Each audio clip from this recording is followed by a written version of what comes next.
ធ្លាប់ញ៉ាំស្លឹកខ្ទឹមច្រើនហើយប៉ុន្តែមិនធ្លាប់បានដាំចាបងប្អូនអាចនឹងមិនដឹងថាវាមានផលប្រយោជន៍ពេលដែលយើងដាំសំបីតែមួយដើមក៏ធ្វើឲ្យយើងដង្ហើមនឹងដកធូរស្បាយចានិយាយទៅនៅទីនេះគឺខែត្រជាក់ធ្លាក់ទឹកកកហើយបងប្អូនហើយក៏សុផារុនបានដាំវាមួយផើងនៅក្នុងផ្ទះចាដោយសារអីនៅខាងក្រៅដាំអត់បានទេហើយនៅក្នុងផ្ទះក៏ដាំមកបានដុះបានប៉ុណ្ណឹងចាដើមរៀងថ្លោសដែរមានឃើញឃីវខ្លះហើយចាបងប្អូនណែគាត់មើលវីដេអូនេះហើយបងប្អូននឹងអស់សំណោចខាងដាំធ្វើអីមកដើមអញ្ចឹងហ្នឹងហើយទៅទិញពីផ្សារល្អជាងចាមិនខ្វះទេបងប្អូននៅទីផ្សារប៉ុន្តែសង្ឃឹមថាបងប្អូននឹងបានស្ដាប់ដល់ចប់ដោយសារអីវាមានអត្ថប្រយោជន៍សម្រាប់ការដែលយើងឃើញវាហើយយើងមានអារម្មណ៍ល្អកាត់បន្ថយ stress ពេលដែលដាំវាហើយនឹងពេលដែលដុះមកយើងមានអារម្មណ៍ថាយើងអាចដាំបានវាដុះមកហើយការញ៉ាំវាទៀតបងប្អូនគាត់បានញ៉ាំច្រើនហើយ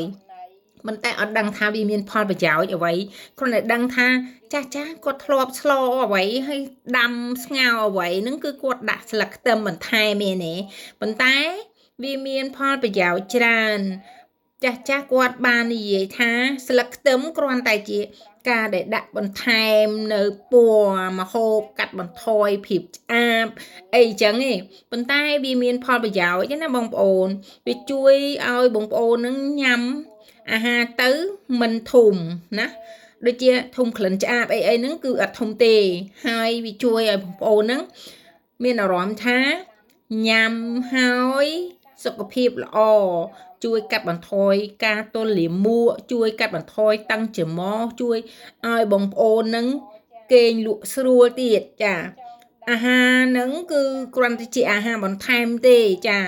អញ្ចឹងបងប្អូនមិនអាចដូចថាអ្នកខ្លះគាត់អត់ចូលចិត្តហ្នឹងมันអាចញ៉ាំសុត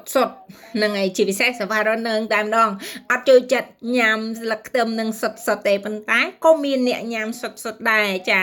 ពួកប្រហែលជាគេអាចដឹងថាវាជួយសុខភាពបានច្រើនអញ្ចឹងចំពោះស្លឹកខ្ទឹមនេះអត្ថប្រយោជន៍វាច្រើនប៉ុន្តែគ្រាន់តែសុផារុនមិនសូវ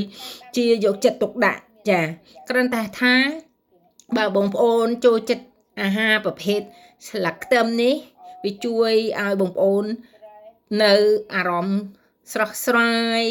សប្បាយចិត្តមានអារម្មណ៍ថាញ៉ាំហើយសុខភាពល្អមាន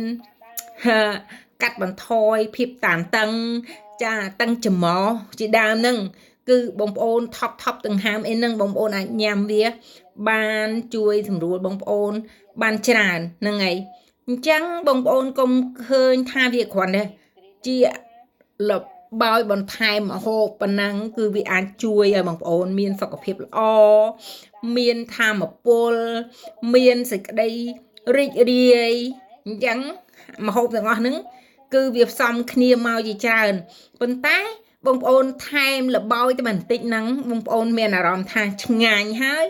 ជួយឲ្យសុខភាពល្អទៀតចាអាហារជំនួយសុខភាពអញ្ចឹងមិនត្រឹមតែមួយដើមអាចជួយឲ្យបងប្អូនធូរដង្ហើមទេចាអរគុណបងប្អូនជំរាបលាសុខសប្បាយបាយបាយ